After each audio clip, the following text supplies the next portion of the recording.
At this time, members of the public may only comment on an item appearing on the agenda. Please adhere to the following: 3 minutes or less to your comments. Comments should be directed at the council as a whole and not directed at any individual council member.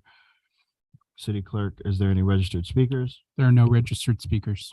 Let's go ahead and proceed to closed session. Mayor, before we go to closed session, I was going to ask the city council to add one case to the closed session agenda. This is a case that moved very fast, came to our attention after we prepared the agenda.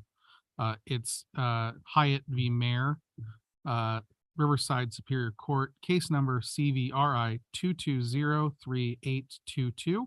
I'm just going to be giving the council a status update on the case in closed session. Hyatt v. what? John Paul Mayer, the city clerk. We need a motion to put it on. I will move to add it to the agenda of closed session. Second.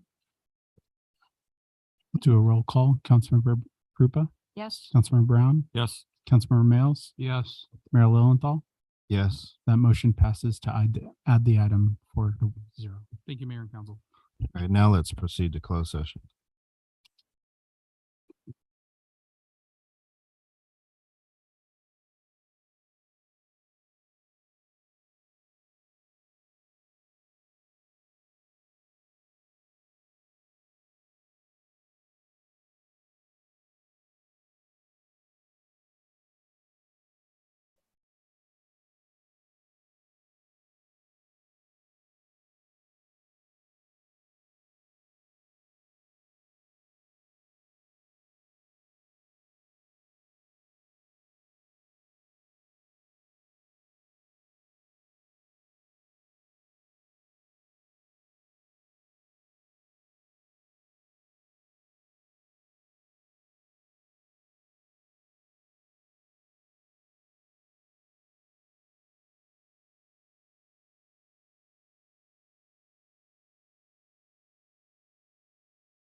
I would like to call this September 13th, 2022 City Council meeting to order. I'd like to point out that this meeting is being hosted through live stream and on Zoom through our city's website. And I would like to remind the council to have their microphones turned on. City Clerk, can we have a roll call?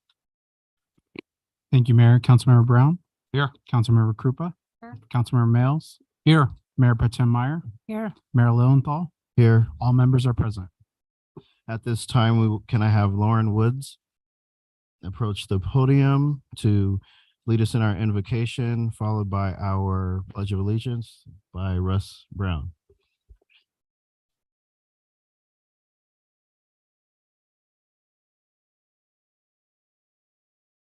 I recognize the presence of God right here, right now. And I recognize those of all faiths, for I know all our roads lead to the same destination. I speak my word for all those who speak or make decisions, for I know that they are guided for the benefit of this community and its people. And so I give thanks for all that are here and for the purpose of this meeting. And so it is. Amen.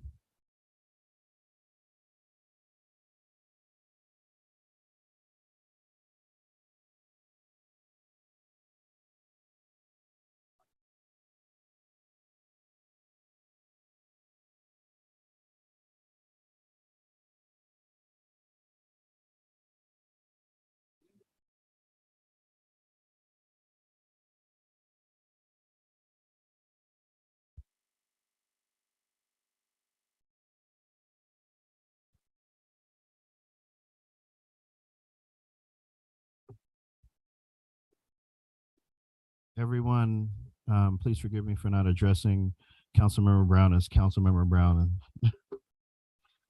But City Attorney, can we move from closed session? Yes. So on item 4A, the city council gave settlement direction by a vote of 3-1, with Councilmember Krupa voting no and Mayor Pro Tem Meyer abstaining. That is all there is to report. Thank you, City Attorney. We're going to move to public communications from the public.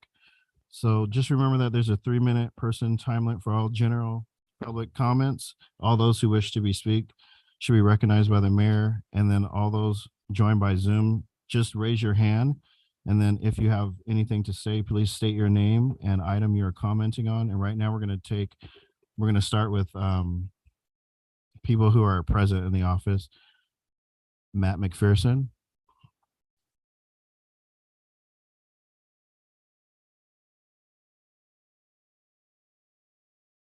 Followed by Ed Bush. Am I coming up yet? Okay. Good evening, Council, Mayor. Today, Rusty Straight, an editor for the Valley Chronicle, wrote a pretty good editorial addressing some of the problems here in the city, and I just wanted to read a couple sentences. When is the council going to do something about that monstrosity of a building with broken windows and no top going to be repaired or torn down, located at the northeast corner of Florida Avenue and State Street? Storefronts on Harvard Street and along Florida Avenue in downtown Hemet. Here is a report I received from the city regarding a certain property owner and the permit status on his properties in downtown Hemet. 123 North Harvard, permit expired. 145 North Harvard, tenant improvement island dog.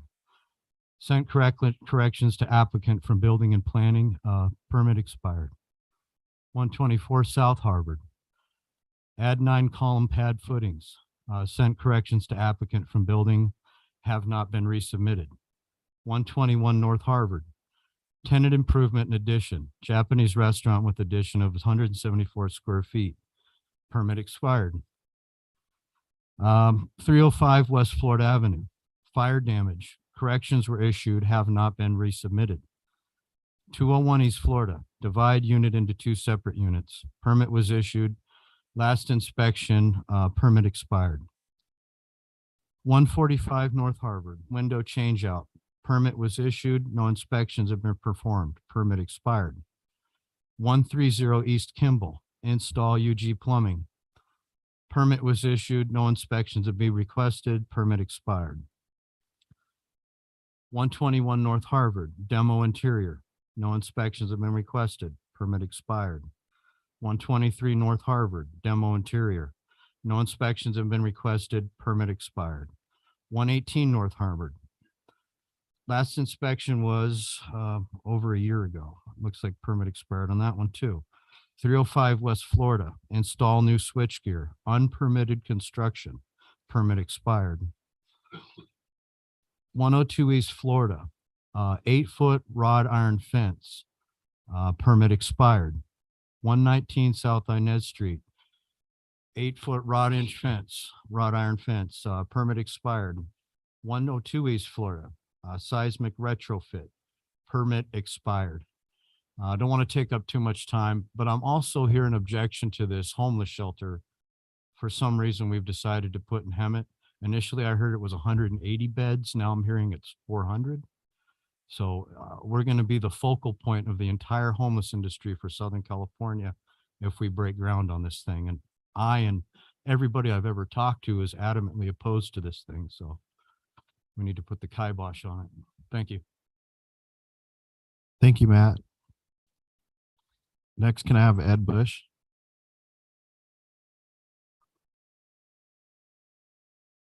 Followed by Mark Lentine. Mr. Mayor, thank you for allowing me to speak. Council members, I appreciate it. My name is Ed Bush. A year ago this month, I embarked upon a journey to open a new business. I looked in several locations. I ended up in Hemet because of the city, the people that are here, because of the opportunity that I saw here in this community. I opened Memorial Funeral Services. We're now a full licensed mortuary operating at 1111 South State Street. You don't know where that's at? It's right across the street from the new McDonald's, and I'm in the old Hemet Bank building. I just want to say thank you. First of all, I didn't allow any of my permits to expire. I had all of my, yay for me, yes, yes. No permits expired. We had inspections on time. My hat's off to the city. Seriously, literally, I didn't wear the hat to do that, but my hat's off to the city. The inspectors were great. You guys followed through at the time that you said you were. I especially want to call attention to a young lady that works as a building technician. She works the desk for the building department in the city hall.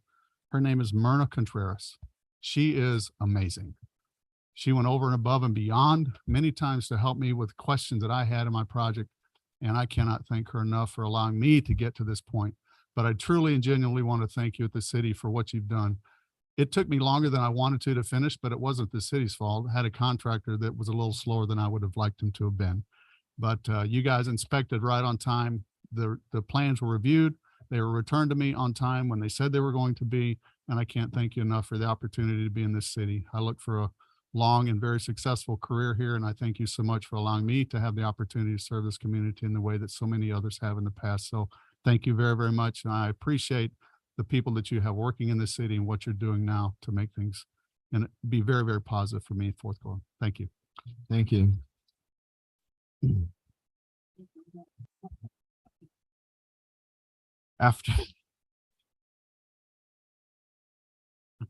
After Mark, can I have Jan Bissell?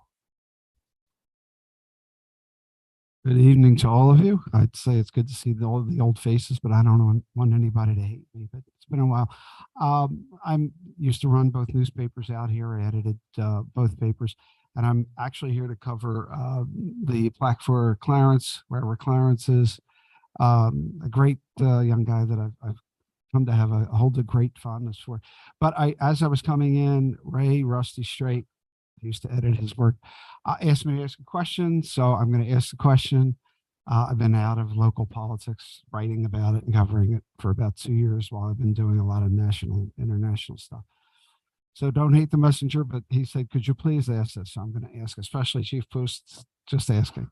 Rusty said, is it legal to have the chief of police also hold the city manager's spot? So I'm asking that, and I can't wait till we get to Malcolm and Clarence. I'll just ask and I'll sit down, but thank you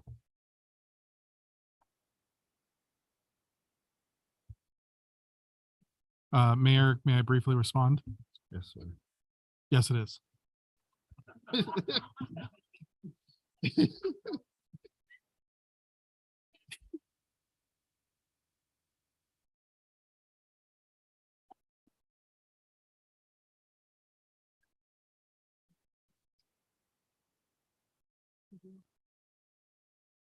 Thank you.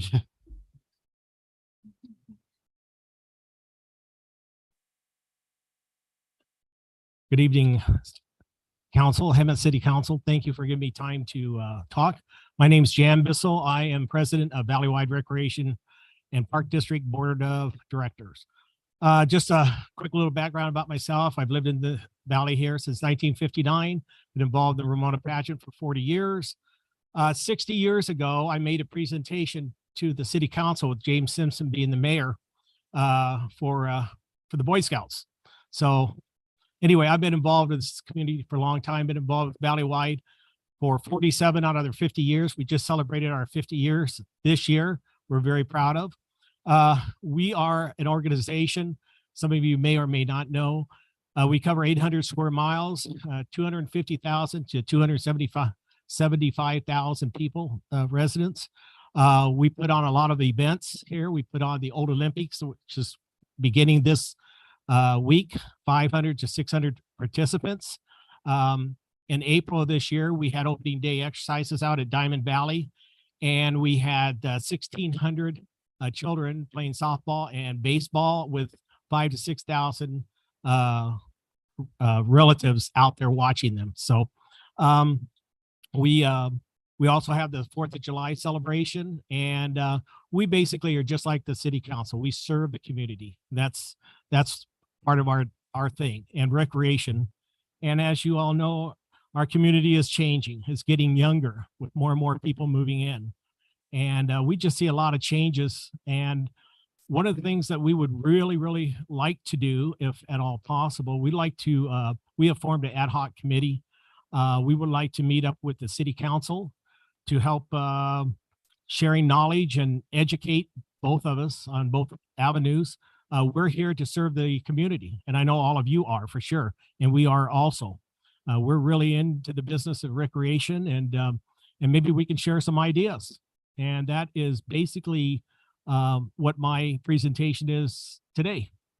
And any questions? Okay, thank you. Thanks for your time. Thank you, Mr. Bissell.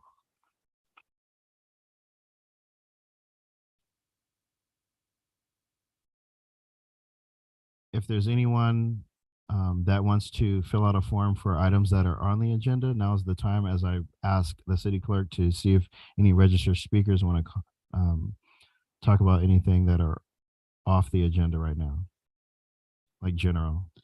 If there's anyone on the Zoom call that would like to speak, now is the time to raise your hand, and we'll give you just a few minutes, or excuse me, moments. Seeing none, Mayor, there's no registered public comment. Okay, ask one more time for items that are listed on the agenda. If there's anyone here on the Zoom call who would like to speak on items not on the agenda, now's the time to speak. Seeing none, Mayor, there's no registered public comment. Okay, that being said, we're going to move on to presentations. Beginning with National Step Family Day.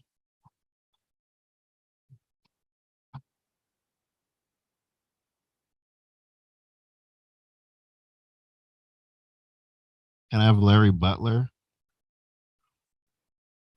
come join me?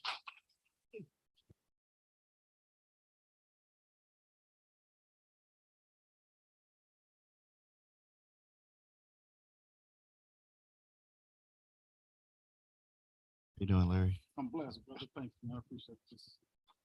All right.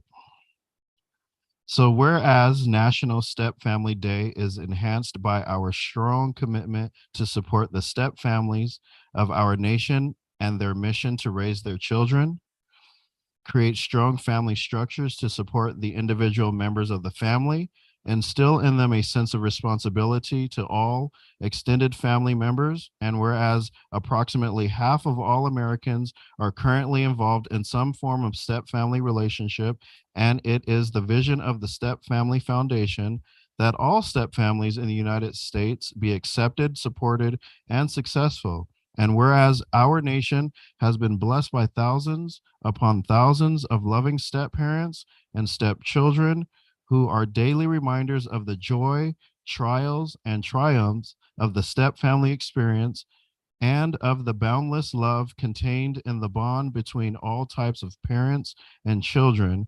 And whereas National Step Family Day is a day to celebrate the many invaluable contributions step families have made to enriching the lives and life experience of the children and parents of America, and to strengthening the fabric of American families and society. Now, therefore, be it resolved that myself, along with the Hemet City Council, do hereby proclaim September 19th, 2022 as National Step Family Day in the city of Hemet.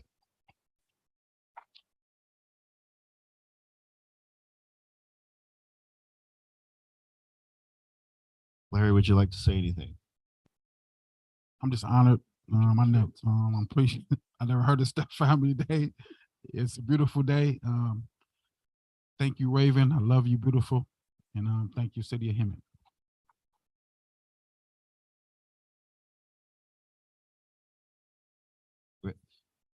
I'll let him introduce it. You know, I was going to read mine, but he said word for word what mine says. So, so Hemet's a big city, but the county's bigger. You know, and no. But listen, hey, it is. You know, you look around. There's very few families that are just like what we saw in the 50s. You know, on TV and stuff. It's always a blend. You know, between, you know, sometimes one of the spouses dies, or we have divorces, or, you know, and even foster family, everything. You know, when you create a family and you bring up children with a lot of and let's hope we're bringing up the children to replace these seats eventually as they get and move on to Ed Bush's area out there. I like the fact the guy gets up and says, none of my permits are expired. And this is coming from a guy who all of his customers are. I couldn't let that one go, but anyway.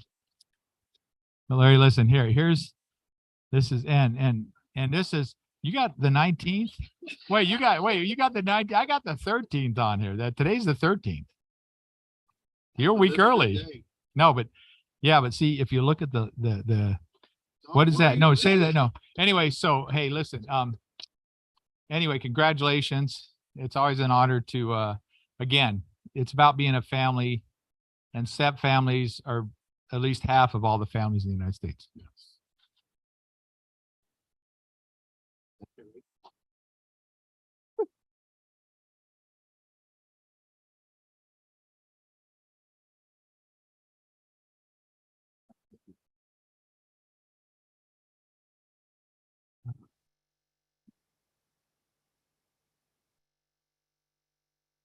Okay.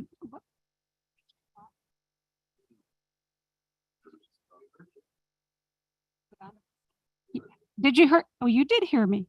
Okay. This next one is near and dear to my heart because it's library sign-up month. So Kathy, if you'd like to come up. Whereas a library card is the most important school supply of all, and libraries play an important role in the education and development of children.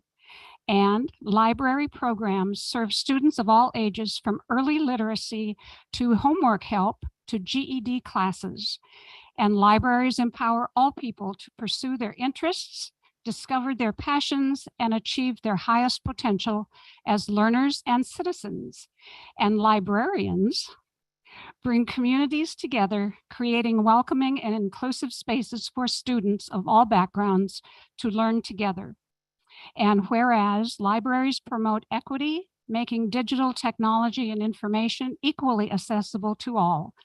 Now, therefore, Malcolm Lilienthal, Mayor of Hemet, along with the Hemet City Council, do hereby proclaim September 2022 as Library Sign-Up Month and encourage everyone to sign up for their own library card today. Here you go, Kathy. Saying thank you very much. It is so easy to get a library card. All you have to do is go online to hemetpubliclibrary.net, click on the register online button on the left-hand side, and register. It's easy. You can then, by using one of our apps, save your library card so you always have it with you on your phone. And with that library card, one of the things you can do is go online, as the governor announced, I believe today, that there is online homework help. We've been doing it for a long time, by the way, available throughout the state, and the state will be paying for it this year. So we will be getting a refund on that. So there's so much your college can do, and we're here for you. Thank you very much. Oh, yes, thank you. The other thing your library card can do is you can check out a state park pass. Currently, the library has 5. State is looking at increasing that number in the next towards the end of the month. We're hoping to get another 20. This gives you free parking to 280 state parks. 280, of which I will tell you right now, Lake Paris is one of them. I had a staff member go to Lake Paris one weekend. It was her turn to get her pass. She went to the beach later on. She saved herself $30 with that. They check out, it's free. You get it for 3 weeks. You return it so others can share the wealth. So your library has a lot to offer you. We're not just books anymore. Thank you. And before we get this picture, I have a question. How many in here have their own library card? Wow, impressive. Now look around. Those who don't have your hand up, you need to go get a library card. So.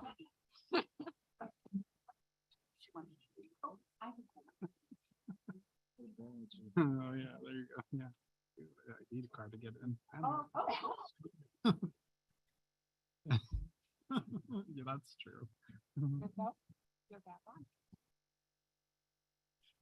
And welcome back, everyone. Can I have Clarence Bowser?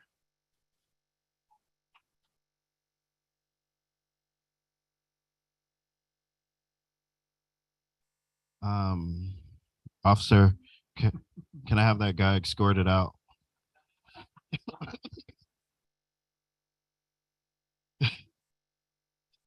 All right, National Suicide Prevention Month. Whereas September is National Suicide Prevention Month and is intended to help promote awareness surrounding each of the suicide prevention resources available to our community. And whereas suicide is the 12th leading cause of death among adults in the US and the 2nd leading cause of death among people aged 10 to 24. And whereas suicidal thoughts can affect anyone regardless of age, gender, race, orientation, income level, religion, or background, and whereas according to the CDC, suicide was responsible for more than 45,500 deaths in 2020, which is about 1 death every 11 minutes. Whereas the city of Hemet fully supports organizations like Suicide Prevention Services and national organizations like the National Alliance on Mental Illness for their efforts to promote suicide awareness and provide informational resources to our most vulnerable population. And whereas every member of our community should understand that throughout life struggles, we all need the occasional reminder that we are all silently fighting our own battles. Now, therefore, myself, along with the Hemet City Council, do hereby proclaim the month of September as Suicide Prevention Month.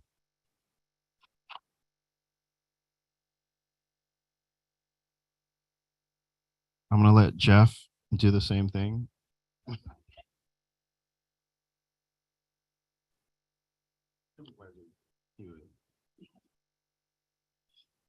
You know, the only way I can do this differently, well, this is actually signed by 5 people, the 5 district supervisors. And, you know, I would say ditto to what the mayor has said, but I could read this in Spanish, but it would still say the same thing. You know, suicide, I learned just the other day when we had a big program there at the county, and behavioral health came in, and how many people in here thought that around the holidays was the highest number of suicides. Did everybody thought, because yeah, that's an urban myth. It's no higher than any other time.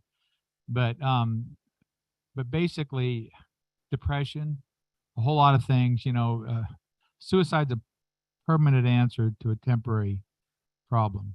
And that's not, I've actually talked somebody from jumping off of a bridge right by my house, an overpass bridge. And it's one of the most, deepest contacts I've ever made with somebody. But this is celebrating Clarence. This is about making sure that everybody in the community knows what things are available to them. And like I say, everybody there that has that gift to want to be happy to get up every morning, then spread that love. All right, here you go. Thank you so much.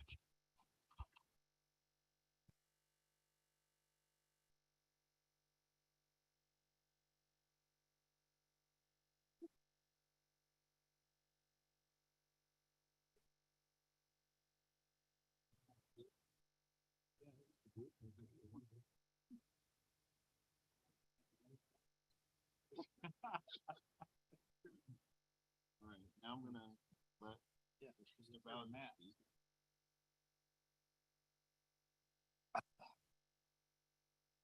It's your boy Clarence B. Bowser.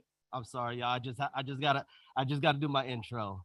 So thank you guys very much for this opportunity to be able to accept this proclamation. So I'm 36 years old. 26 years of my life I've spent trying to commit suicide. I've been battling suicidal thoughts since I was 3 years old. I'm not going to take up too much of the time, but last year I wrote a poem. And because I wrote that poem, I got to meet so many phenomenal people, like everybody in this room. If it wasn't for this poem and allowing the people that allowed me to speak and recite this poem, I probably wouldn't be here having this conversation right now. So, my man, I definitely got to say thank you, Larry, once again, for sharing the platform with me. So, this poem is called Break the Cycle. But the people online got to. Oh, okay, my bad. Break the cycle. Don't act like you love me and tell me that you care. Then turn around and attempt suicide because love isn't there. How dare you expect me to give you this thing called trust when you fail to love yourself, but loving yourself is a must. You don't practice what you preach, and I just want to know why. You tell other people to love themselves, but continue to attempt suicide. One day we will look back at this and perhaps we might laugh. But until that day comes, you have to break the cycle that you've never had. This is a message that I received from my daughter in so many words or less. Now it's time for me to step up to the plate and pass my test. So influence the brain to take away the pain of someone else. Don't think of yourself of only needing help, but truly think of someone else. Break the cycle by practicing what you preach, because the lesson of love is great, but if you yourself don't love, then what is the lesson that you preach?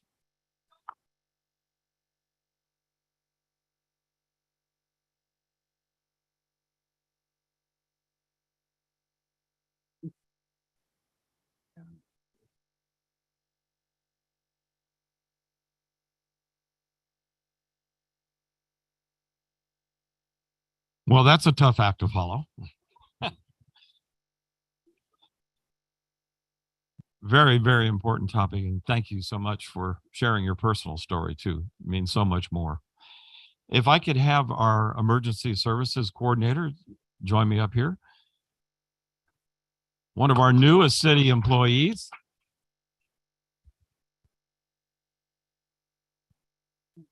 I asked Jay Cregan to come up here and join me because this proclamation is for National Preparedness Month.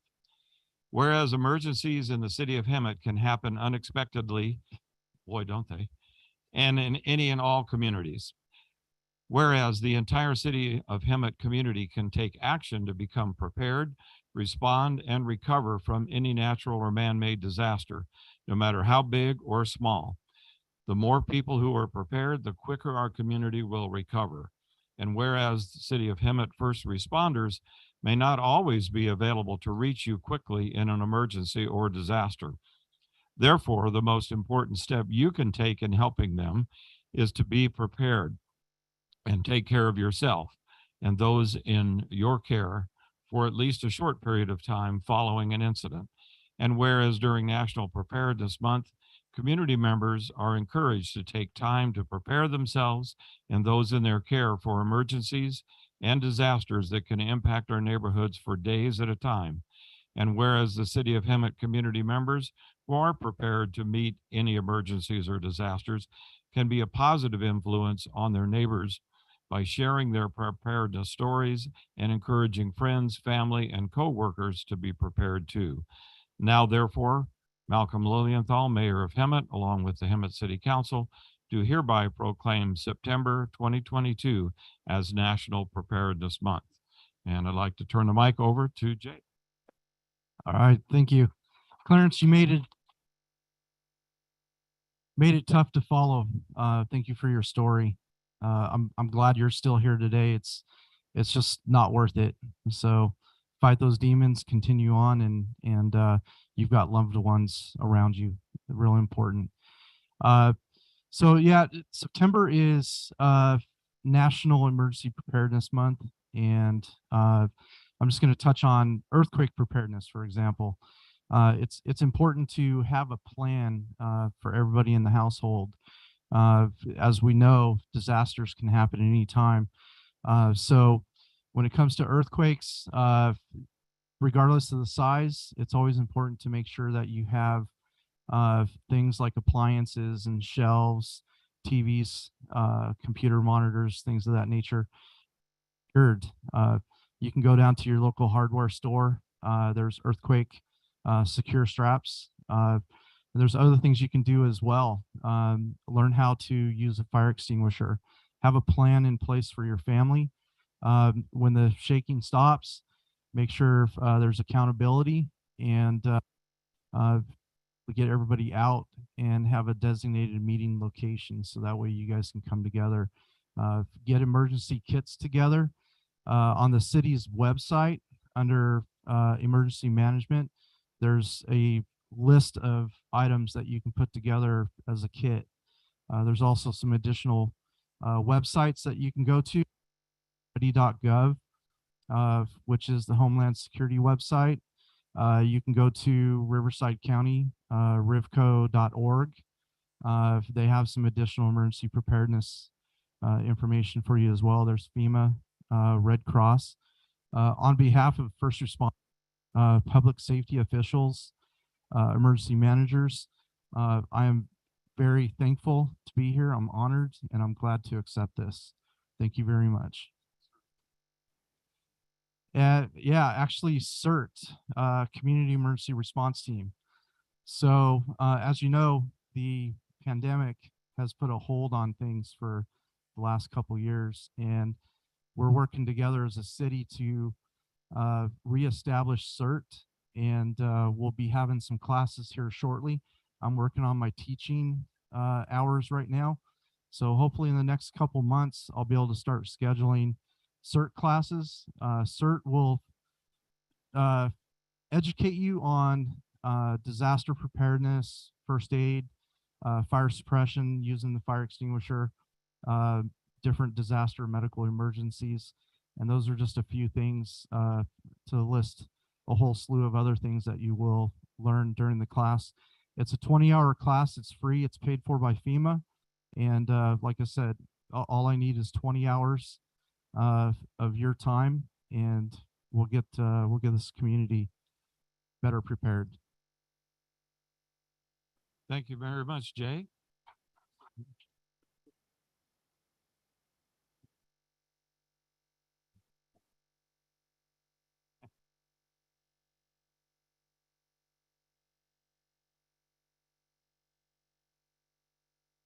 And as if to underscore the importance of that, I got a text just earlier this evening from my daughter that lives in Northern California. They had a big earthquake just north of them. I haven't had any details yet, but they're okay. But we do live in earthquake country.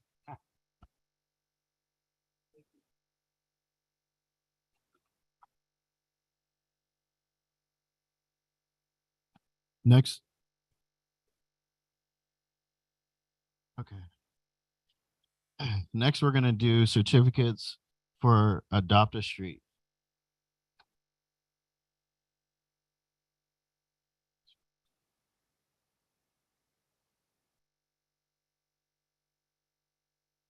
All right. First up to bat, All Good Things Ministries.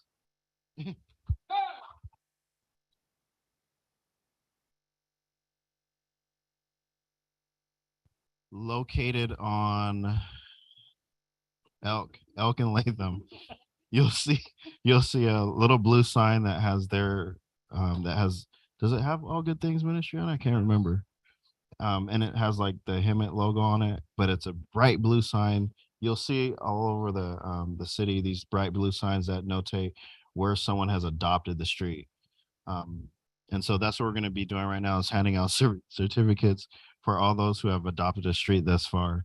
And beginning is All Good Things Ministry. So myself and the council would like to recognize your volunteerism. Do you guys, can you stand up and turn around? When you guys see this shirt,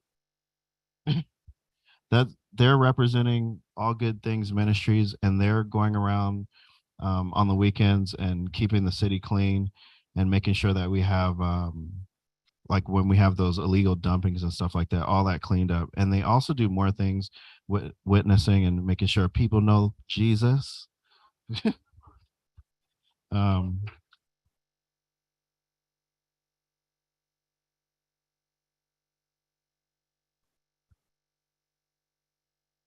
More than just the trash.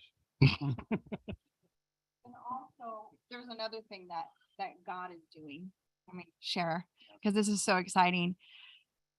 I'm gonna cry because God is such a big God that he's in every detail of people's lives. And it blows my mind that I'm seeing God on a bigger scale, more people that are the body of believers stepping into action and letting God use them and to help people. It just blows my mind. God gave us a car. We gave the car out to a woman who has a transportation right now. We needed funds to get the car fixed. Another church came along and funded this. This is bigger than anything else. And it's loving people like Christ. And that's what's going to be contagious in this city. And this city is going to go up in flames because of Jesus. And it's hard to follow that, but I do want to share something, because God's been putting this idea of adoption, right? This is kind of the concept that we're all looking into. And really, when we step into God's realm of things, he's adopting us into his family as well. And I wanted to share this verse that was on my heart that said, God decided in advance to adopt us into his own family by bringing us to himself through Jesus Christ. This is what he wanted to do, and it gave him great pleasure. And that's really how we look at what we do on Saturdays. It gives us pleasure to be out there because of what we're representing, which is God's kingdom, and just really reminding people that there's a loving Father that wants us to be part of this amazing family. So I'm glad that you guys get to witness this, but all I can say is be a part of it too, because it's such a greater blessing on our own selves just being part of it. So I thank you guys. And if you guys are interested in joining us on Saturdays, we meet over at Living Way Church in Palm and Latham every Saturday at 9:00. So if you guys are wanting to come out and help out, that's how we start every Saturday. Just And then once a year, we're doing City Serve. And then, every year we'll be doing City Serve in April. Businesses and local businesses involved as well to come and love on those. And that's a day of service for the entire city. So we just hope you guys can just join us for that. So thank you. It's more of a blessing than to get to Right, receive. to receive. So it's such a blessing that we get to show up in the heat in Hemet, and we could do this for this city. It's an honor. It's an honor, because when I came through this city and I seen certain things that I saw in this city, I'm like, God is calling every single one of us here in this city. We live here. Don't we want this place to shine? Don't we want this to be a place that people gravitate to, and where there's people that are loving and kind? What is that? What is that? I mean, don't we want to be those type of people that exude that and it's contagious? So, and that's why, and I'm so grateful for you two guys. Yes. Well, the I whole, remember when I met you mm-hmm. and I told you, I go, God's got something here.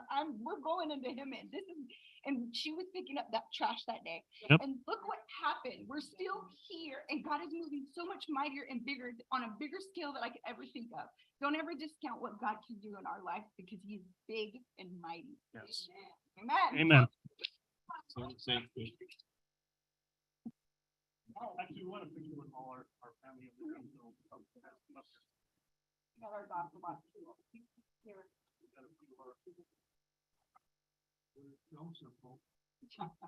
He's out of town.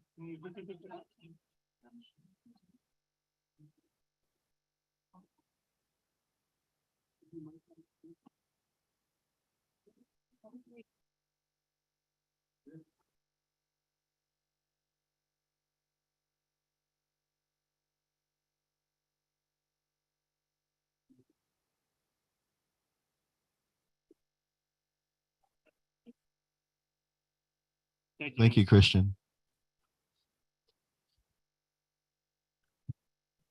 Next up to bat is Empire Mobility.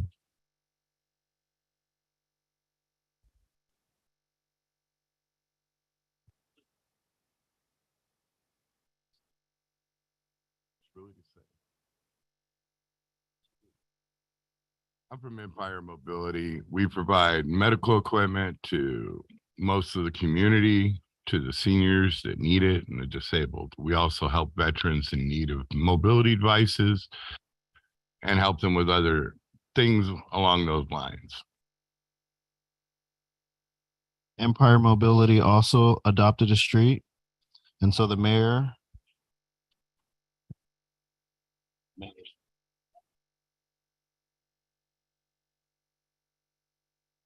myself and city council would like to recognize your volunteerism in him and Adopt a Street program.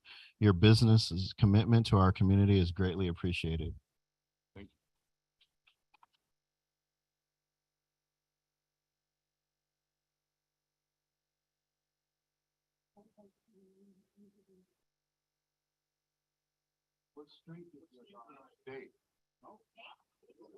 State Street.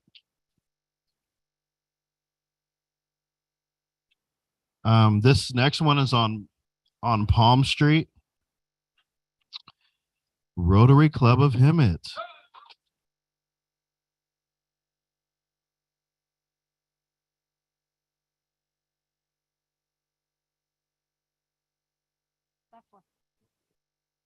Oh. Come on down. Oh, good. We got a lot of us here. And the rest of you need to be Rotarians. So this is called Service Above Self. We already have the highway on Florida Avenue from Palm to Columbia, both sides. So we decided we would do Palm from Florida to Whittier. And which one is it? Whittier. It's a mile. So we are going to do that. And a couple people here that are really, really important. Sonia Lamas, who is our president this year. I was president last year. Dan Cortese, city employee, was president the year before. And we are here to give back to the city. And that's it. So it's up to you. So on behalf of myself and the city council, we would like to recognize the Rotarians' volunteerism in Hemet's Adopt a Street program. And we love your commitment and your to our community is greatly appreciated. Thank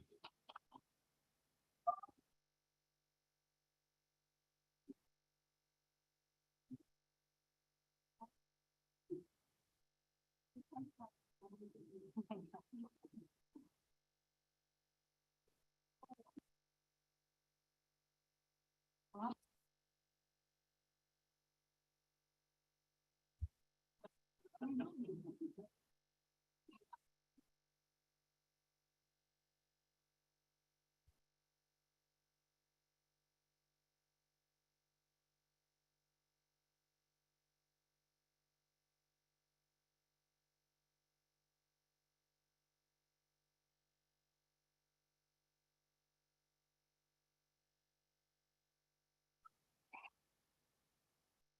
Next up to bat is the Cox family.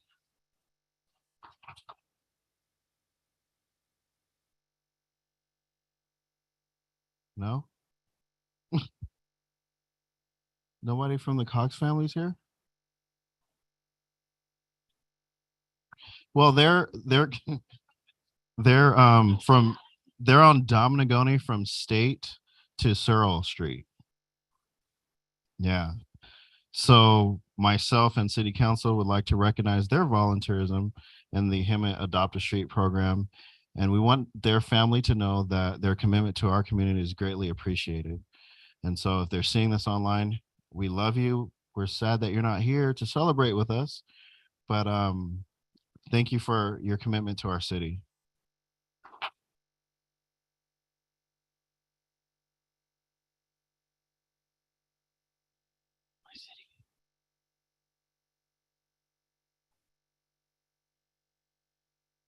Next up to bat is My City Youth.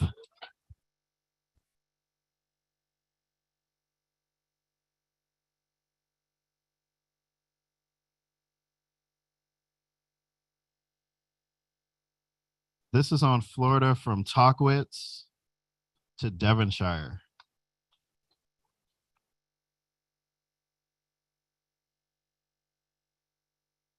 How many of you guys have toured this facility? You guys have. We want to honor you with this because we love that you guys are committed to the city.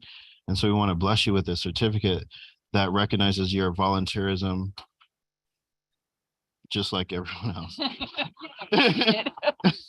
But we really do appreciate you guys being in here. Please keep them in prayer and ask your friends who have lots of money, because we are down $3 million. We need $3 million for this gym that they want to build here in the city of Hemet. We already have $1 million, so we need as much as we can, because this is something our city can use. But with that being said, you guys heard me say the street, Florida from Tockwitz to Devonshire. This is where they're going to be keeping the city clean at. It's going to be little kids that are doing the work. We got a team of kids, and this Corey right here, he's going to be running it. And these kids are going to be picking up trash in their own neighborhoods and learning how to love their city. So we're going to get them young.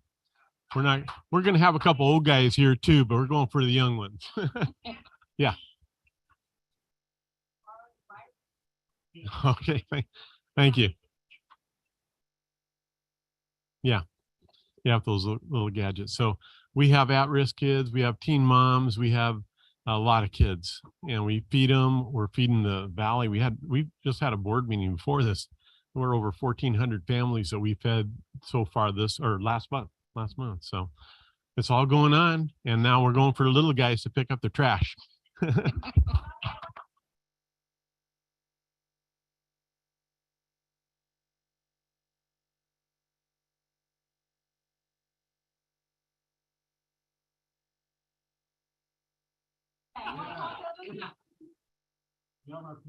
This Saturday at 5 o'clock, and we're going to raise as much for that new deal as possible. So join us. It's free. You don't end up cover charges. Not $100. Thank you, guys.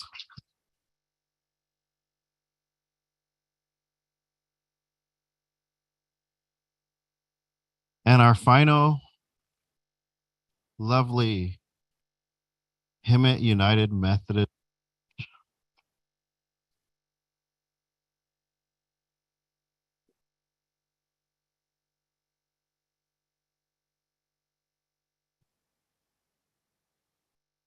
They're going to be adopting Buena Vista on Acacia.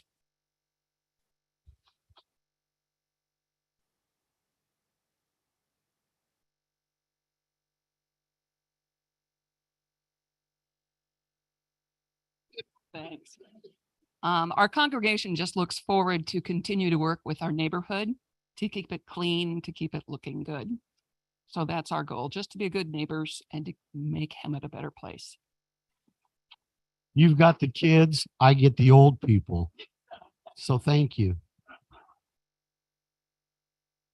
Myself and the city council would like to recognize your volunteerism and Hemmett's Adopt a Street program, and your organization's commitment to our community is highly and greatly appreciated. So thank you. Thank you.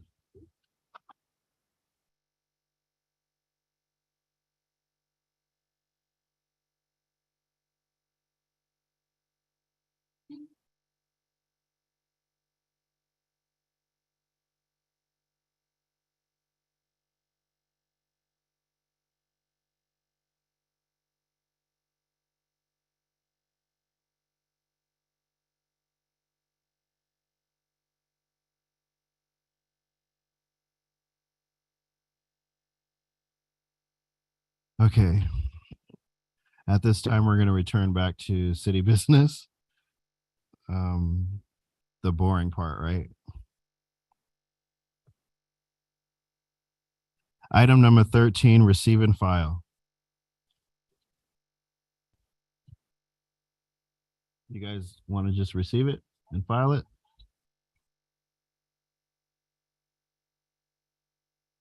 Next is item number 14 for consent calendar.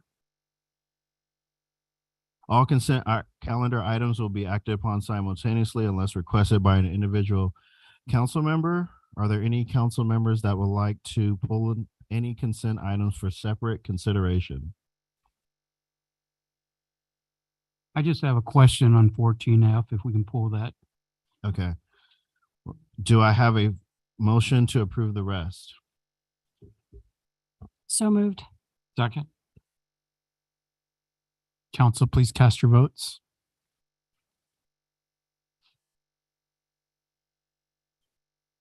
I have a motion by Mayor Pro Tem Meyer, second by Councilmember Councilmember Brown.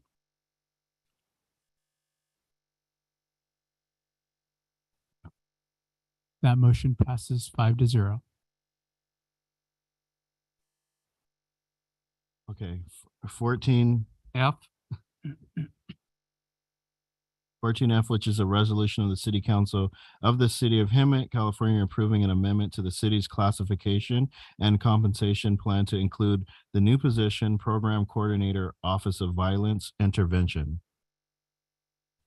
I know we discussed this in our meeting, but my only question is this grant based? I can't remember if we talked about that.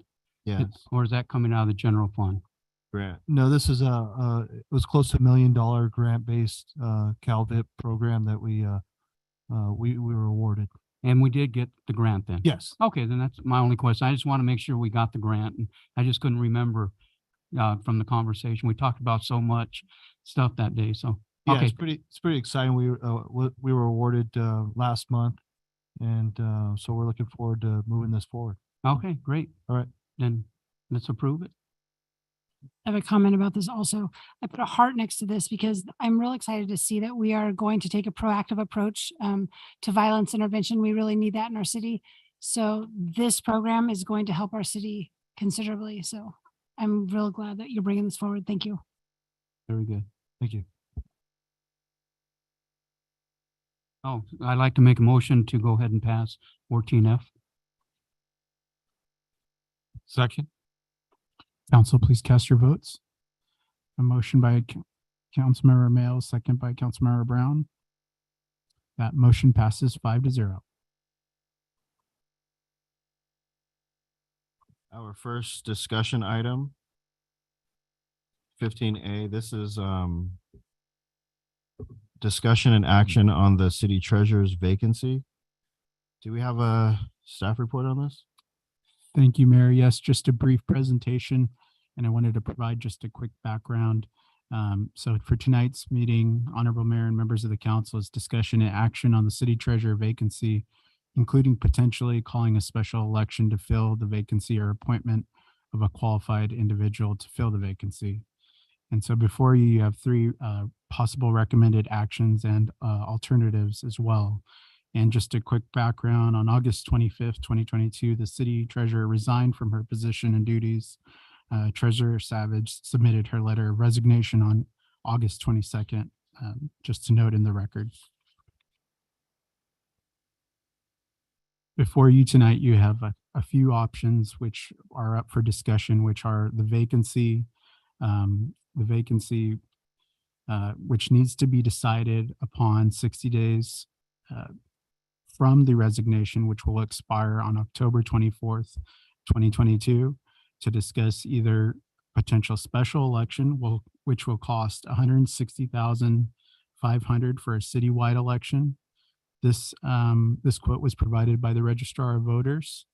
And because we are the only jurisdiction that would go to a March election, we would have to consider potential additional costs, is what I've been told by the ROV, because we would be the only jurisdiction in that election for March.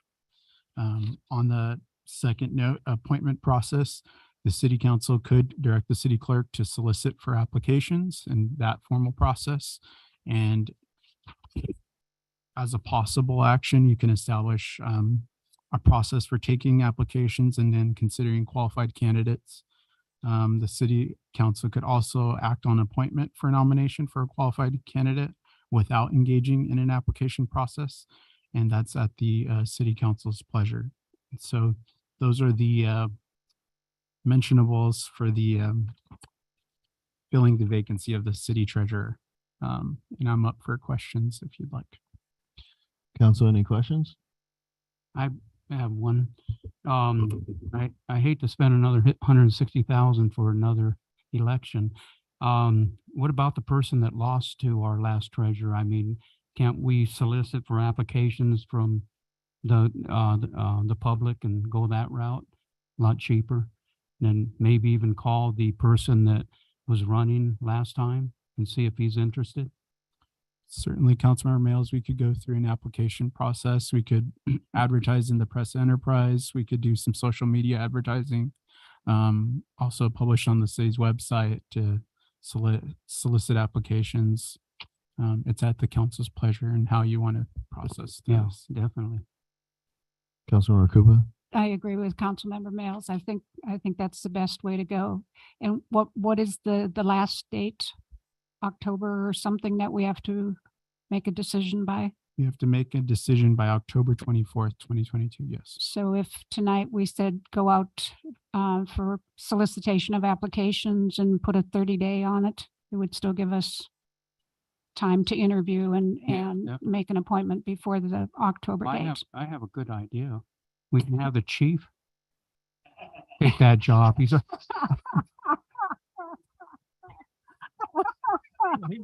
I'll leave that at the pleasure of the chief. I mean, you're doing such a fine job as city manager. Why not treasurer?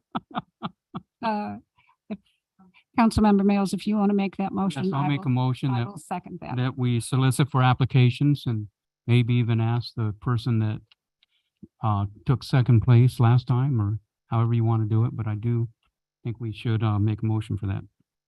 And I'll second that.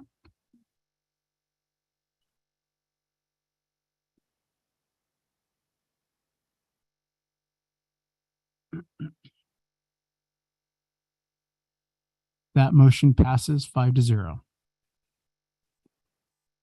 And for the record, motion by Councilmember Mails, second, Councilmember Krupa. We're a team. Let's get it done. Item number 15, be appointment of Measure U Citizen Oversight Committee.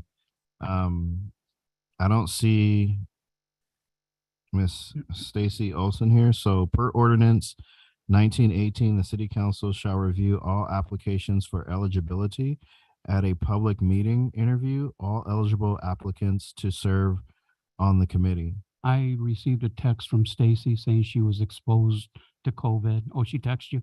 Yeah, yes, I didn't want to interrupt, but yes, Oh. she did actually get in contact with me while we were at the meeting, and Okay. she's ill, so she's unable to attend tonight. So at the council's pleasure, you can defer to the next regular meeting if you'd like, however you prefer to consider our application. But I'm sorry. Do both of the applicants know that they will be they'll be interviewed publicly at a meeting? I mean, that's how we Yes, do it. We interview. I made contact with them, so I made contact with both of them. We do have one applicant on the line. You may consider interviewing tonight. You may consider interviewing at a next meeting.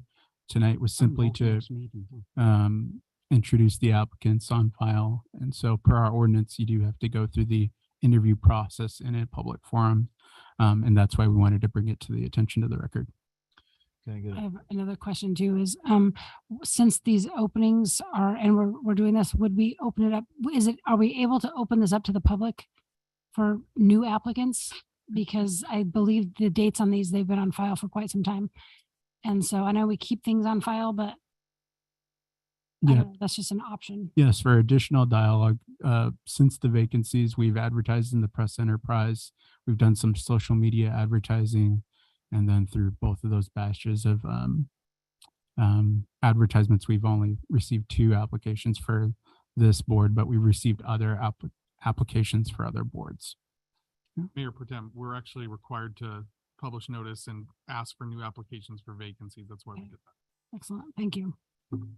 I have a motion to postpone it. Yes, let's just have both of them come next meeting and any other new applications that come in.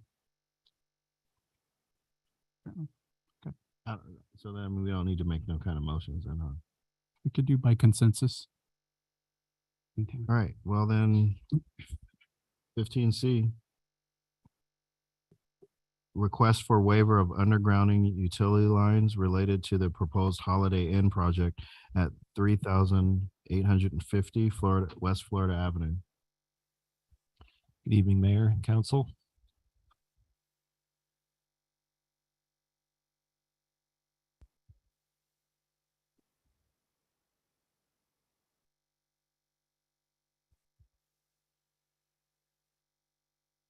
The city has received a waiver request for undergrounding of utilities in the right-of-way fronting a proposed Holiday Inn Express project. This item is to provide the project developer an opportunity for the council to consider this request.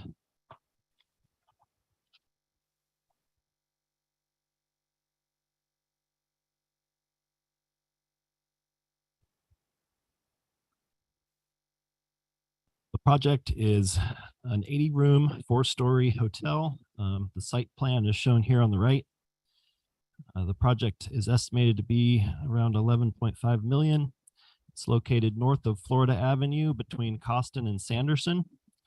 The proposed condition of approval requires undergrounding. The applicant has submitted a letter requesting a waiver. And we're here according to Hemet Municipal Code section 82-172.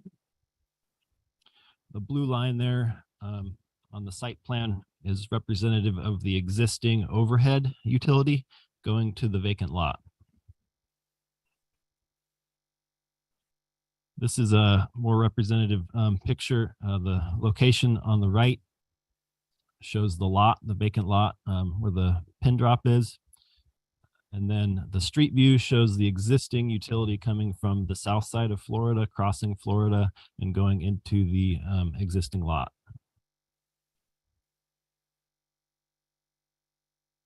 This is just an excerpt from the municipal code that allows the council to grant waivers.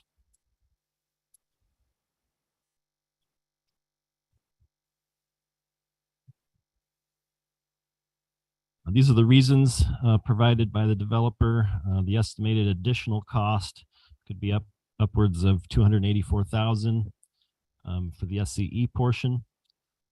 SCE also estimated multiple outages required to perform the undergrounding work, including an initial 20-hour outage that would affect the surrounding businesses.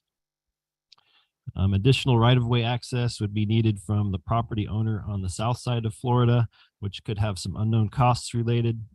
And the undergrounding the utility across Florida Avenue would involve Caltrans, which could likely add additional costs and project delays.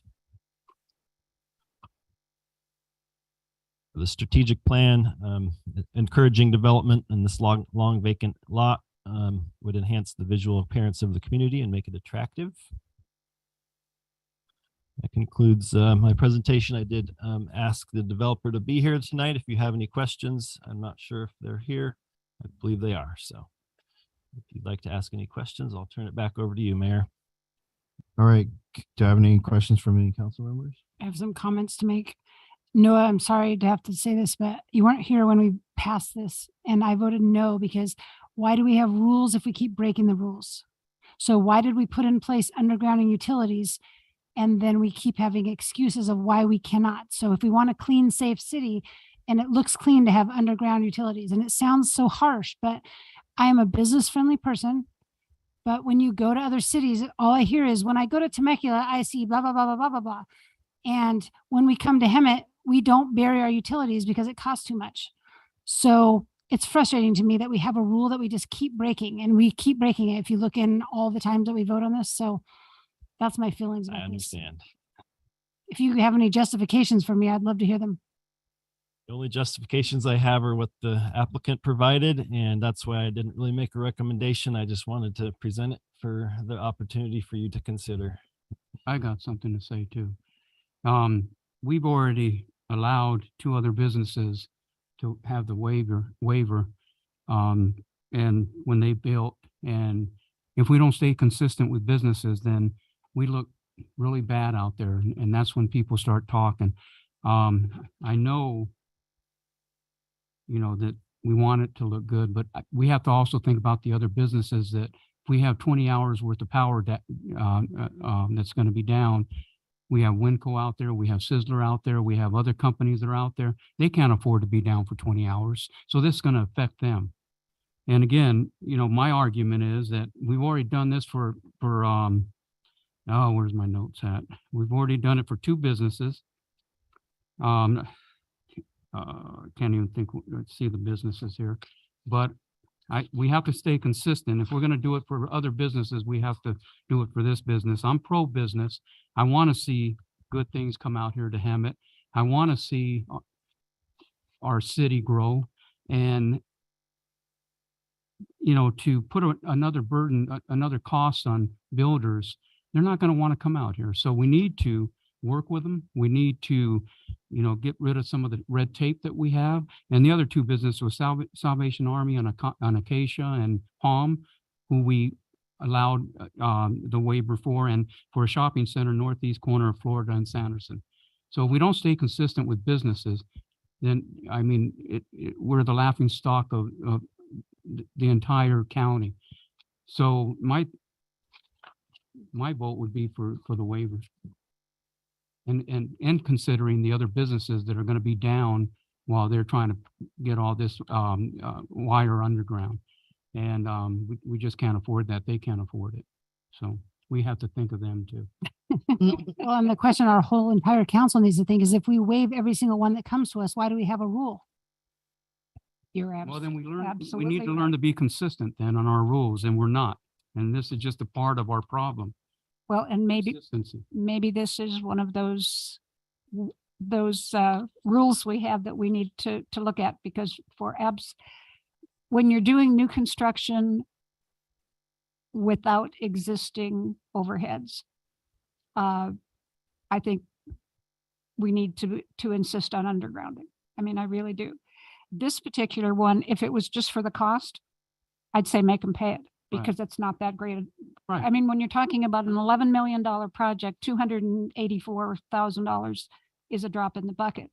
What concerns me, and you brought it up, is the impact to the other businesses on the other side of the street. And once you get Caltrans and Edison involved in the same project, it's going to go on for months and months and months That and 20 months. hours turns into 30, 40 hours. It's a hardship all the way around. We've worked very hard to get Holiday in here and also the Marriott, and what we can do to help them, especially in this undergrounding. Right. But it comes down to almost an individual case basis. Yep. And when you're looking at when your power poles are on one side of a state highway and you've got to try an underground to the other side, it's a hardship. And it's not necessarily the dollar amount, it's the impact on other businesses and the surroundings. So I'm in favor of the waiver on this, and maybe it's something we need to just sit down and talk to and clarify what the rules are, that in this given situation, there's no waiver. In this, we don't even talk about it because it's just done.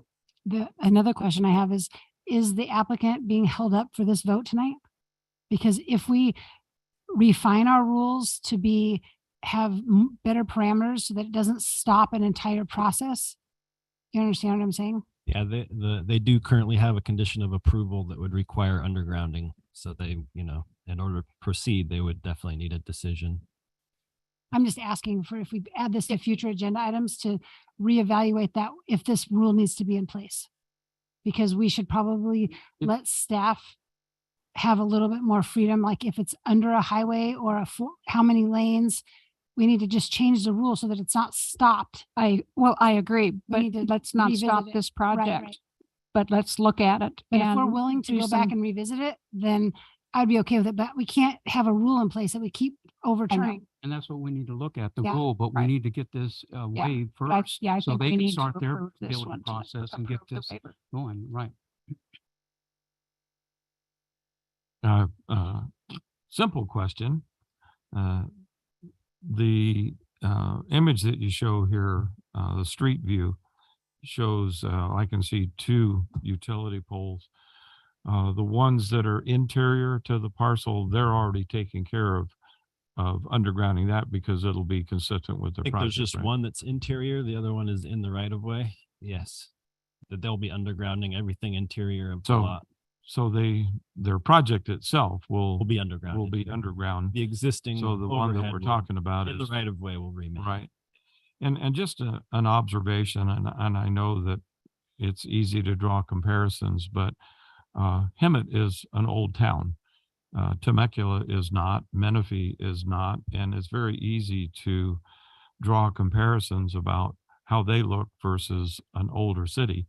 But I think when you have a new city coming along, they have the benefit of making things underground to start with, so they don't have to deal with this existing utilities that were long standing in place. But I do support the idea of future agenda item that where we look at the rules and see if we can give a little bit more leeway and guidance to staff. I think that would be beneficial. And doesn't it go by kilovolts or something like that, or where it determines if it goes underground or not, or?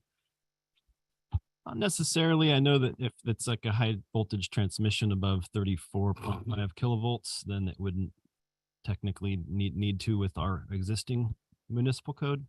Okay. But everything else would be required to. I'm Have a willing to motion? make a motion that we grant the requested waiver for undergrounding utilities on this project. I'll second it. Council, please cast your votes. And I have a motion by Councilmember Brown, second by Councilmember Mails. That motion passes 5-0 to approve the waiver. And for the record, I'm going to bring back future agenda items to reevaluate this ordinance so that we're not constantly breaking our own rules. Absolutely. I'll second that. All right. Ladies and gentlemen, we are now moving on to city council and staff reports. We have 15D. If you want to. Well, it's your meeting. Battle Point wants us to. All right, 15D. All right. I will admit.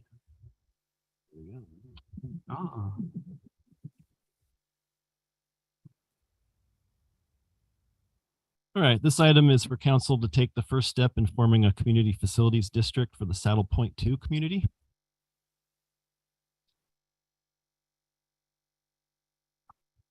The Saddle Point 2 development is shown here within the streets of Warren, Mustang Way, Fisher, and Poplar. The development is for 145 single-family residential units over 19.5 acres.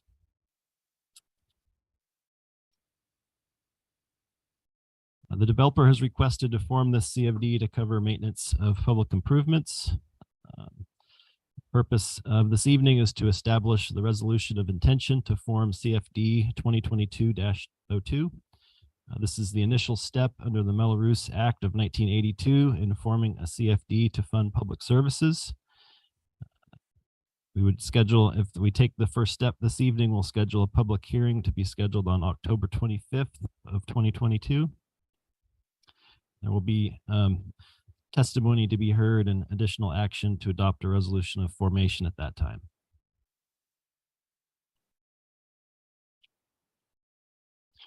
The proposed special tax A of this CFD would have a maximum of 556 per single family residential unit to fund streets, streetlights, landscaping, monuments, storm drains, graffiti abatement, and catch basins that are not defined within special tax area B. The levy would commence in 2023 and 24 fiscal year, and we could and it would increase with the consumer price index within the bounds of 2% and 6% annually. The proposed special tax B would be a maximum amount of 868 per single family unit to fund landscaping, slopes, maintenance, road, stormwater facilities, 2 parks, and graffiti abatement. However, this would be a dormant portion of special tax B. There would be a dormancy agreement, and a homeowners association would be the primary maintenance entity for that. And the only reason the city would take that over is if they were failing to maintain the area to city standards. The CFD will ensure that the proper maintenance is funded into perpetuity, so supports the quality of life. I believe the city's consultant, Chris Thomas with Harrison Associates, is on the Zoom call if you have any other questions, and that concludes my presentation. All right, council, do you have any questions? If not, do I have a motion? I'll move to approve 15D as presented, and I'll second that.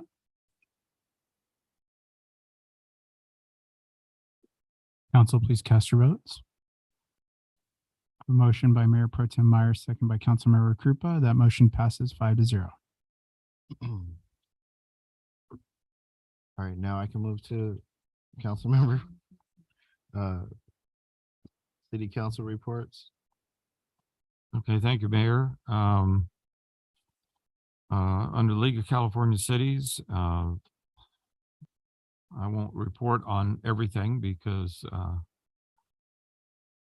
4 of us were in attendance of that, and we all attended different sessions on innovative things that different communities are doing. And I think I've already had, when I had my one-on-one this afternoon with our interim city manager, I shared with him some exhibitor information that I think might be beneficial to the city.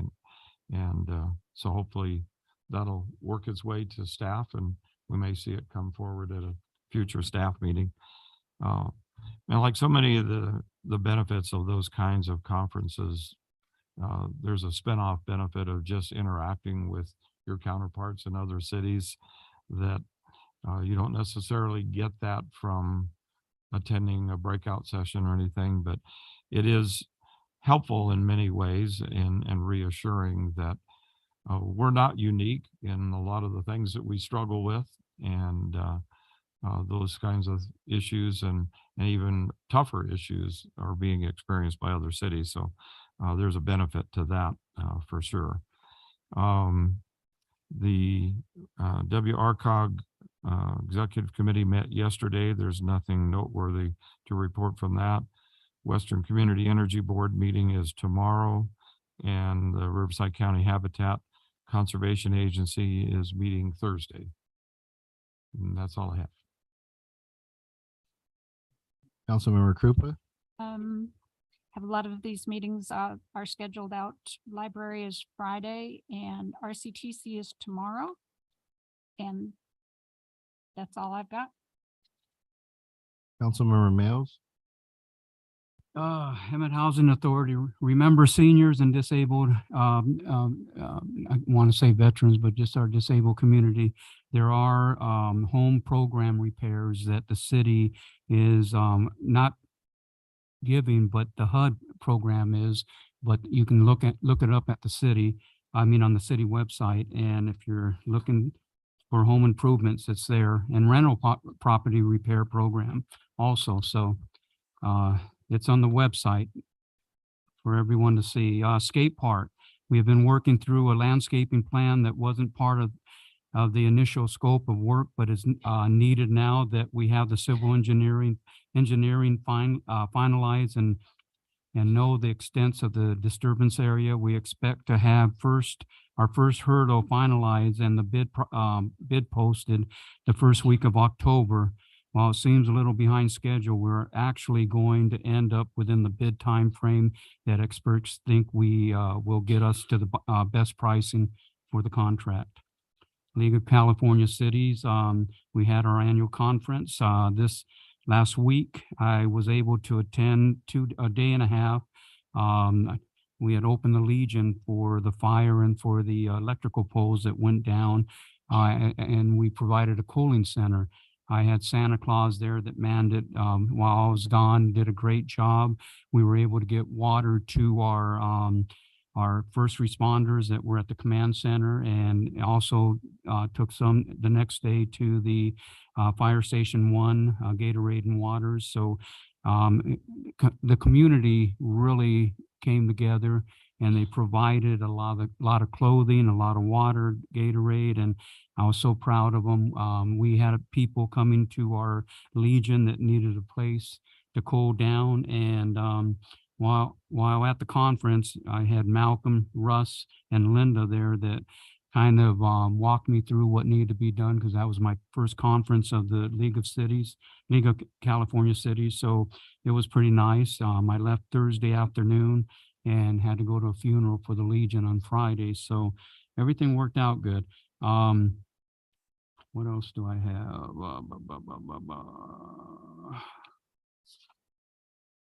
That's about it. I'll end. Mayor Pro Tem. Okay, we have an investment oversight committee meeting coming up in about a week. I couldn't find the date in my emails, but it will be posted on the city website. Those are open to the public, so attend if you would like.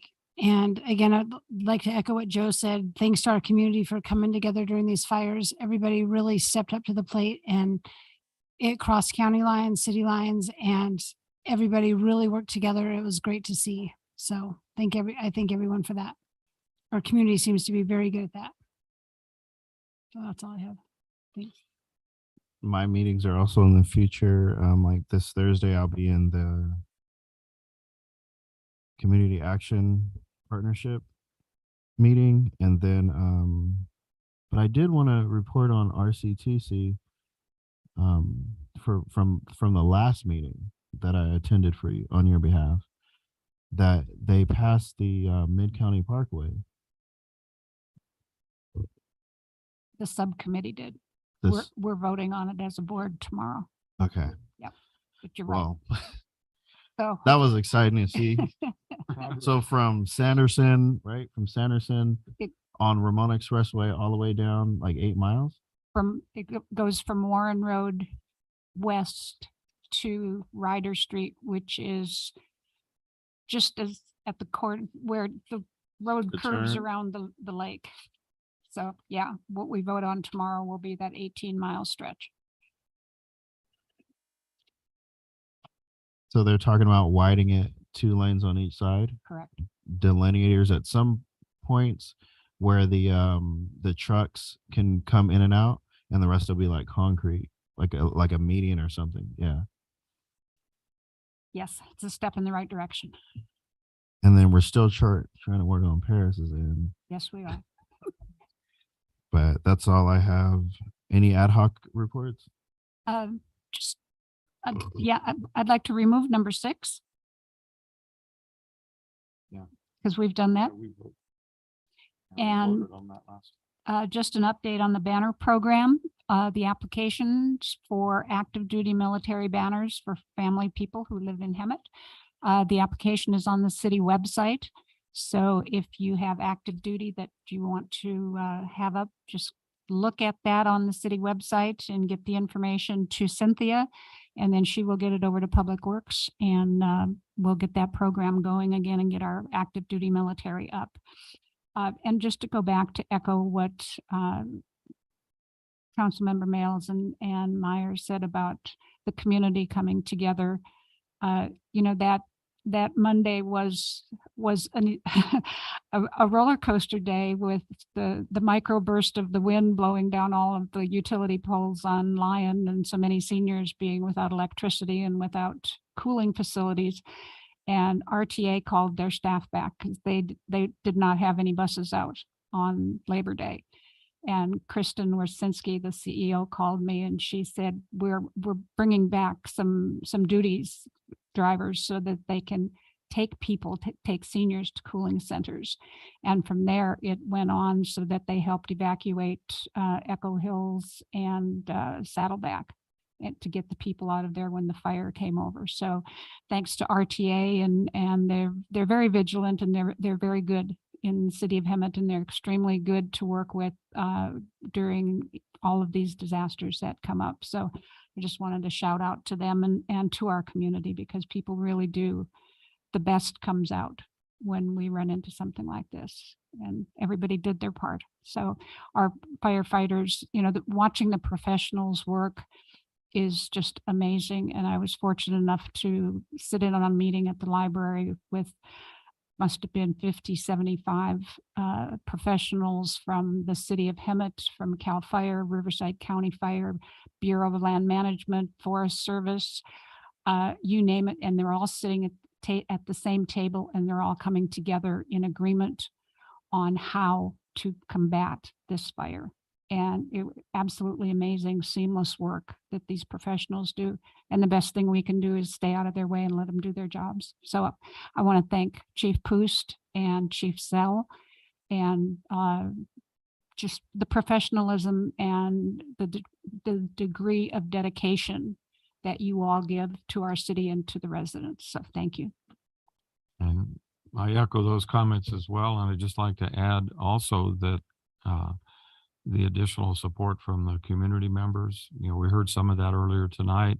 I'd like to recognize Norm Kairos, who's the Ramona board president now, and the response of some board members that went up to the Ramona Bowl just to make sure that gates were open in case access was needed for structure protection.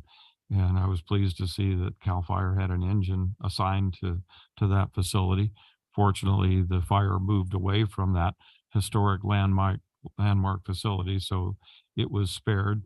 But there were anxious moments, and the dedication and commitment of people in this community, that's the real test of a community, is they rise to the occasion. We may bicker and fight like a family other times, but when the chips are down, the community does come together. And one more thing I'd like to say, that my house became a cat refuge. 9 cats. I was miserable for 4 or 5 days, let me tell you. Plus I had some seniors there that made my computer room a bedroom. So I found pills all over the floor. But it was good. It was great. It was good. So much collaboration with the firefighters. I had an opportunity to go down there and see what they were doing over there on at the Western Science Center.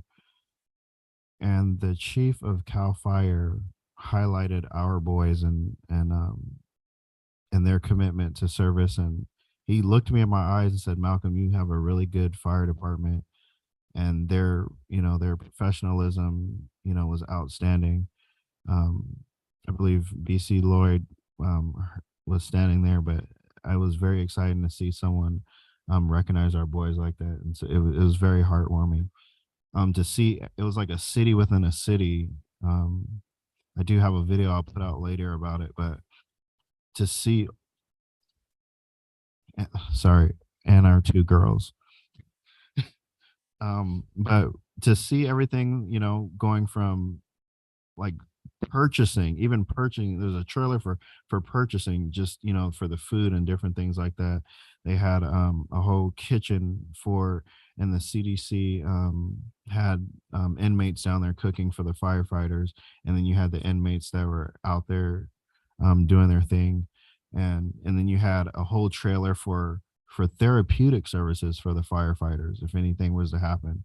I mean, it was so organized, and it was just amazing to see how all these different agencies came together. And one thing they did tell me was that because they all knew each other and was familiar with each other, they were able to like move really cohesively, really fast because they kind of grew up with each other and they knew in the ranks and stuff like that. So it was awesome to see that camaraderie, even with the RSOs. So you had all these fire people, even all the way from Yuma, Arizona. When the governor put the emergency on, we just had all kinds of agencies come out there, an overwhelming amount of support. And so we're very grateful for those guys who are out there on those lines, and they were really taken care of. I mean, truckloads of food for them to take care of them, water, whatever they needed. And it was just amazing to see. And also the Riverside Sheriff, helping out with the evacuations and things like that. And so it was something else I can't really explain, but just exciting to see. But a lot of, after seeing something like that, it gave me a lot of certainty about, the safety of our city and the citizens that were evacuated and how they were able to go back home. But we, a moment of silence for, the two that died and then the one that was left, for just a second, please.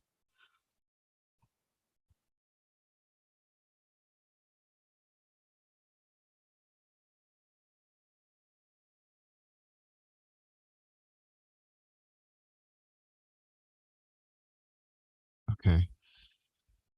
City manager. I couldn't echo more. It was definitely a lot of collaboration. Special thanks to our county partners. We worked together. Communication was excellent, being on the same radio system. Special thanks to our city employees out there putting barricades up, our first responders, and really our fire department, who was sitting at the table during this whole thing and providing input. So it was great to see. Our faith-based organizations jumping in to help out, people opening up their doors is just amazing. So thanks to everybody. That's all I have regarding that. We're still working that out. Obviously, our fire department's out there daily with the cleanup. We're dealing with other issues that arise from a lot of flooding. So hopefully that comes to a halt pretty soon. The only thing I have is beginning Monday, September 19th, City Hall doors will be open 5 days a week. Special thanks to our, it's a long time coming, but special thanks to our staff organizing the staffing to make sure that it happens. So City Hall will be open 5 days a week going forward, except for holidays. Is the CNR going to be on the 24th? 27th, right? Or is that the next one, 24th? Whatever the 2 Saturdays from now, just remember, bring all of your items that you want to throw away on the 24th. From 9 to 12, bring all of, if you want to throw anything away, spread the word to your friends and families, as those trucks will be there ready to help you empty your house and garage. Yeah, Charles Russell is nonchalantly nodding his head yes, the 24th. And be So it looking is the 24th. Be looking for the American Legion, because we'll have 2 trucks, 2 trailers, and we'll have our guys out there to pick up trash wherever we get called. So we'll be there most of the morning and ready to work. We'll pick up whatever. Yes. Yes. Are you going to post that? Okay. Oh, yeah. We'll take that first. No, no. And are you going to post that? Because I know a lot of people ask in apartments and stuff. I've been So we posting, can share it? Okay. It will be posted. Awesome. Like the apartment owners, they always ask because they don't have trucks. That's awesome. Chief, would you like to mention that we had some new PD employees? Oh. I couldn't, I think we've hired in the last 4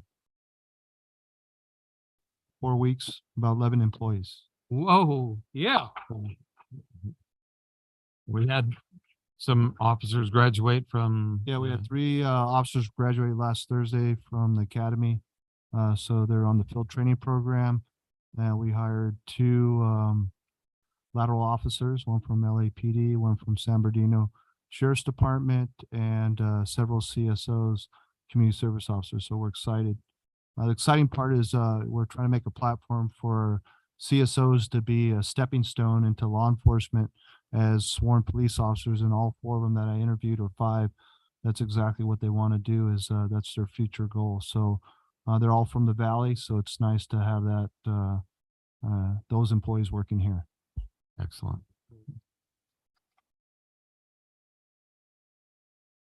Future agenda items, ladies and gentlemen.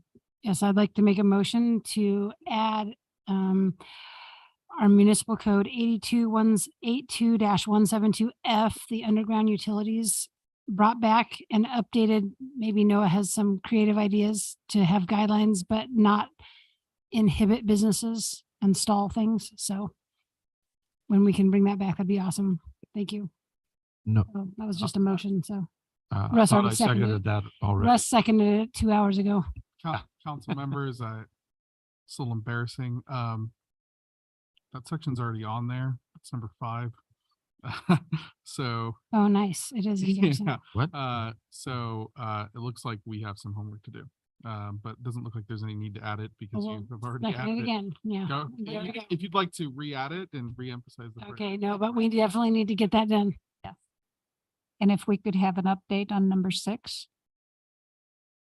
Jerry Lynn isn't here to remind us at this council meeting, but we were going to make that a priority to get the traffic study for the intersections at Meyer and Devonshire and at Warren Road in Devonshire. If we could get an update where that traffic study is, so we can use some of the money we have set aside to make those intersections a little bit safer. Yes. Definitely will. Thank you. And then out of the ordinary, Norm, I'm going to call you out, Norm Kairos. Could you come to the podium, and I'd like you to say a prayer for the helicopter that went down in was it Banning? Banning. Yeah. Okay. For the 3 pilots. I know Yes. one's out of the hospital and 2 are still in. That one's in intensive care. Okay. Let's bow our heads. Lord, we just want you to look after the first responders that were in the helicopter crash, and just take care of them, and so look after their family. We just thank you for all that you do. And we just keep looking after our city, looking after our employees, our first responders, all of us, and just open our eyes to let you know, or let us know that you are the one that we should turn to when chaos comes into our lives. And thank you again. And we pray all these in Jesus' name. Amen. And well, there being no further business, this meeting is adjourned to the next city council meeting on September 27th.